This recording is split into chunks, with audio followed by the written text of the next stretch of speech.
Hi hello traders, welcome to Naz council. Videos பார்க்குறவங்க like பண்ணிவிட்டு watch பண்ணுங்கள். So நாளைக்கான வியூ பார்ப்போம். எஸ்டர்டே நான் வியூ சொல்லியிருப்பேன், இந்த ட்ரையாங்கல் பேட்டர்ன் பிரேக் அவுட் ஆகி அழகாக இந்த லெவல் வரைக்கும் போகணும்னு சொல்லியிருப்பேன். மார்க்கெட் கிட்ட போயிட்டு அந்த நம்ம லெவலில் டச் பண்ணாமல் மார்க்கெட் வந்துட்டு நல்ல ரிஜெக்ஷனுங்கிறது கொடுத்துருச்சு. நான் எப்போதுமே சொல்லியிருப்பேன், ரவுண்ட் நம்பரில் எப்போதுமே பயங்கரமாக கேர்ஃபுல்லாக இருக்கணும்னு சொல்லிட்டு. இந்த 26,000 ரவுண்ட் நம்பர் பார்த்திங்கன்னா அங்கேருந்து நல்ல ரிஜெக்ஷன் ஆகி நல்ல ஃபாலுங்கிறது வந்துருச்சு. மறுபடியும் இந்த பிரேக் அவுட் ஆகி மறுபடியும் இங்கே ஃபால் வந்துருச்சு. ஸோ எஸ்எம்சி செட்டப்புங்கிறது நாளைக்கு வியூ வந்து பார்த்திங்கன்னா இந்த டிமாண்ட் வந்து பார்த்திங்கன்னா ஒரு பைக்கான டிமாண்டு. ஸோ மார்க்கெட் கொஞ்சம் ப்ரீ மார்க்கெட் டவுன் கொடுத்து இந்த இடத்துக்கு வந்துச்சுன்னா ஒரு நல்ல பை செட்டப் இருக்குது. அப்படி இல்லைனா இங்கே இருக்கிற மார்க்கெட்டு இந்த லெவல்லேருந்து மறுபடியும் இங்கே டர்ன் ஆகி இவ்வளோ தூரம் போகிறதுக்கும் பாசிபிலிட்டிஸ் இருக்குது. ஒன்று இந்த டிமாண்டுக்கு வந்துட்டு போகணும், அப்படி இல்லைனா இந்த லெவலே டச் பண்ணிவிட்டு மறுபடியும் 26,059ங்கிறது போயிட்டு ரீச் ஆகணும். நிஃப்டிக்கான வியூ இது தான். ஸோ பேங்க் நிஃப்டிக்கு பார்ப்போம். ஸோ பேங்க் நிஃப்டிக்கு வந்து பார்த்திங்கன்னா அதே 58,000 ரவுண்ட் நம்பர் ரொம்ப இம்பார்ட்டண்டான ஒரு ரவுண்ட் நம்பர். ஒரு இன்கேஸ் ஒரு நல்ல டவுன் கொடுத்து இந்த லெவலுக்கு வந்துச்சுன்னா நல்ல ஒரு பை செட்டப்புங்கிறது கிடைக்கும். மறுபடியும் இங்கேருந்து நல்ல ஒரு ரேலி கொடுக்கறதுக்கு பாசிபிலிட்டிஸ் இருக்குது. பேங்க் நிஃப்டி ஸ்டில் புல்லிஷ் தான். ஸோ நான் எஸ்டர்டே வியூஸ் பேங்க் நிஃப்டியில் என்ன கொடுத்துருப்பேன்னா இந்த டிமாண்டில் மார்க்கெட் பட்டு மேலே போகணும்னு சொல்லியிருப்பேன். பட்டு ஒரு 300+ பாயிண்ட்ஸ் கிட்ட மூவ் ஆகிடுச்சு. ஸோ மறுபடியும் மார்க்கெட் பார்த்திங்கன்னா அங்கேருந்து நல்ல எந்த ஒரு சப்ளைலேருந்து ட்ரிகர் ஆகாமல் மார்க்கெட் நல்ல ஒரு கரெக்ஷனுங்கிறது கொடுத்துருச்சு. மறுபடியும் நம்ம கண்டிப்பாக ரீஎன்ட்ரிங்கிறது எடுக்க மாட்டோம், ஏன்னா நோ லிக்விடிட்டி. ஸோ நல்ல ரூல்ஸ் மட்டும் ஃபாலோ பண்ணுங்கள். ரூல்ஸ் இருந்தால் மட்டும் நம்ம ட்ரேட் எக்ஸிக்யூட் பண்ணணும், இல்லாட்டி ஜஸ்ட்டு வாட்ச் மட்டும் பண்ணுங்கள்.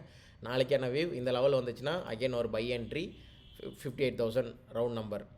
அகெயின் நாளைக்கான கோல்டு வியூ பார்த்துரும். ஸோ கோல்டு வந்து பார்த்திங்கன்னா அடுத்தடுத்த லெவலுக்கு மார்க்கெட் வந்துக்கிட்டே இருக்குது. ஸோ மார்க்கெட் மறுபடியும் வந்து பார்த்திங்கன்னா இந்த 1 ஹவரோட நல்ல ஒரு ரிஜெக்ஷனுங்கிறது பக்காவாக இருக்குது. ஓகேங்களா, ரிஜெக்ஷன் நல்ல ஒரு இந்த இடத்துலேருந்து ரிஜெக்ஷன் கொஞ்சம் பக்காவாக இருக்குது. அகெயின் இந்த லெவலுக்கு வந்துச்சுன்னா மறுபடியும் நம்ம ஒரு பை செட்டப் பார்க்கலாம். அகெயின் ஒரு கன்ஃபர்மேஷன் பார்த்துட்டு ஒரு பை செட்டப் பார்க்கலாம். ஸோ மார்க்கெட் மேலே போகும், ஏன்னா இதெல்லாம் பயங்கர ஸ்டாப் லாஸுங்கிறது அடிச்சிருக்கும். இந்த டிமாண்ட்லாம் ஸ்டாப் லாஸ் நிறைய ஸ்டாப் லாஸ் கலெக்ட் பண்ணதுனால இங்கே ஒரு கன்ஃபர்மேஷன் பார்த்து ஒரு பை போகிறது பெட்டராக இருக்கும். ஸோ நெக்ஸ்ட் வந்து பார்த்திங்கன்னா USD ஆல்ரெடி நம்ம சொன்ன வியூலேருந்து தான் மார்க்கெட் போயிட்டுருக்கு. ஸோ நான் சொல்லியிருப்பேன் மார்க்கெட் இந்த லெவலுக்கு போய் ரீச் ஆகணும்னு சொல்லிட்டு பொறுமையாக மார்க்கெட் போயிட்டுருக்கு. GBP/USD பார்த்திங்கன்னா back to back stop loss அடிச்சிக்கிட்டு இருக்குது. கொஞ்சம் கேர்ஃபுல்லாக இருங்க, இந்த லிக்விடிட்டிலாம் எடுக்கணும். மறுபடியும் ஒரு கன்ஃபர்மேஷன் பார்த்து இந்த லெவல்லேருந்து ரெக்கவரி ஆகணும். இந்த லெவல்லேருந்து ரெக்கவரி ஆகிடுச்சுன்னா மறுபடியும் இந்த சப்ளைக்கு மார்க்கெட் போகணும்.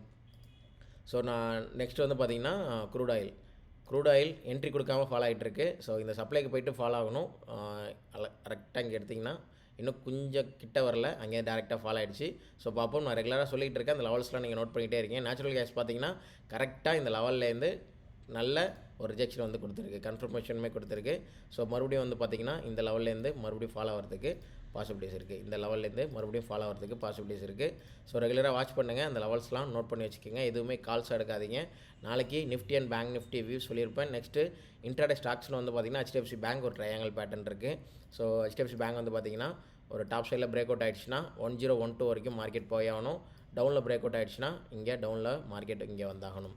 ஸோ பார்ப்போம். நாளைக்கு இன்ட்ராடே ஸ்டாக்ஸு இந்த HDFC பேங்க் மட்டும்தான். ஸோ நாளைக்கு